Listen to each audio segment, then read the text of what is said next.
For the past couple of videos, some of you guys have been looking at this model right here and wondering, well, can you write it the other way around? Can you go backwards? Well, sure we can. So we can always start with, say, for example, the nth root of a divided by the nth root of b. Well, we can write that all under one nth root. Again, assuming that b does not equal 0. So let's look at a couple examples what I mean by that, Willie. So the first example I have, there it is. I have the square root of 48x cubed over the square root of 6x.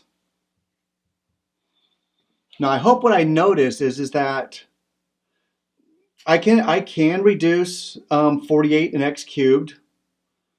The 6x, no, there's not really any perfect squares in that. So let's just try to see if I can divide both of these first. So let's rewrite them.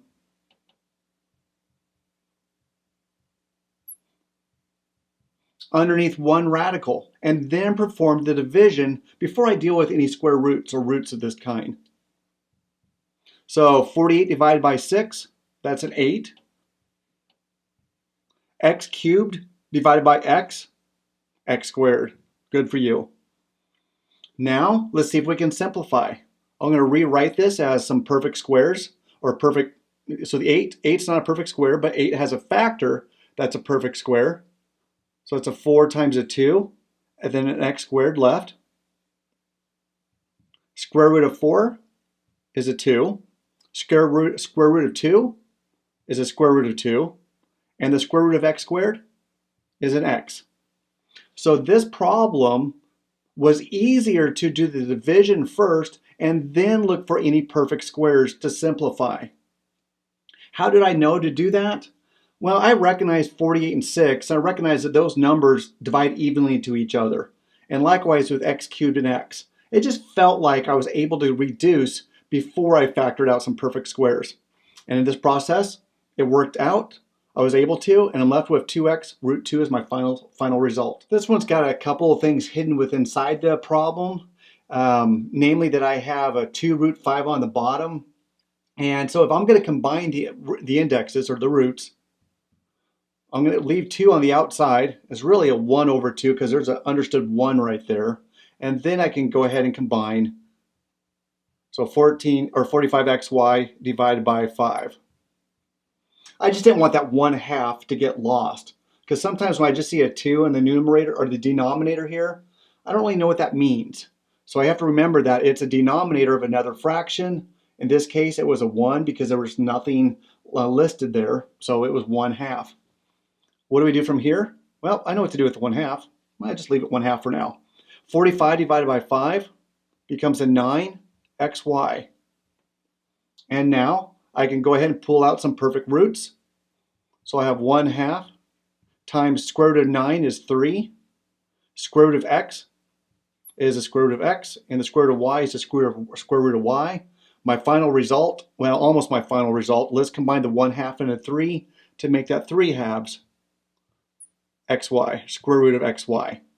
Or some people might write it as 3xy divided by 2. Both of those represent are equal to each other, and both are completely appropriate ways to write the final result. Now this one looks kind of fun. Do you see the fun? Yeah, there's a -1 in the denominator here as an exponent. So it's telling me I'm going to have to remember something about negative exponents. All right, let's follow the pattern we've been doing so far. Check to see if there's anything that simplifies.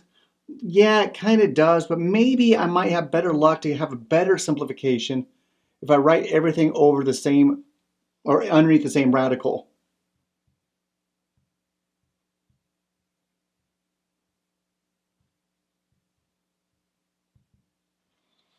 From there, let's go ahead and start cleaning some of it up. 16 divided by 2, that's an 8. X to the 5th divided by x is x to the 4th. Y squared divided by y to the -1. How do we think about that?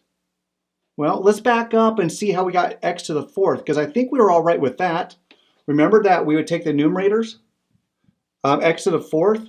When we're dividing, that equals x to the fourth minus a 1.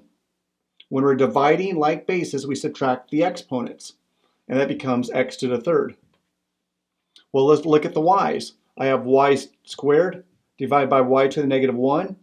Like bases, subtract the exponents. 2 take away negative 1 is a 3, so it's y cubed. Sorry, my example here on the x's, I used 4, but I seen the problem was really a 5, so I apologize for that. I hope you still understand that x to the fifth divided by x is x to the fourth. X to the fourth divided by x is x to the third. Nice little practice there on my mistake, huh? So this becomes in y cubed. From there, it does look like I have some perfect cubes I can deal with. So let's just rewrite this with some perfect cubes. The cube root of 8 is a perfect cube. X to the fourth is not a perfect cube, but x to the third times x. That factors into a perfect cube. And then I just have a y to the cubed, which is perfect cubed. Cube root of 8 is a 2. Cube root of x cubed is an x. Cube root of x is a cube root of an x. Cube root of y cubed is y. So my final result is 2xy cube root x.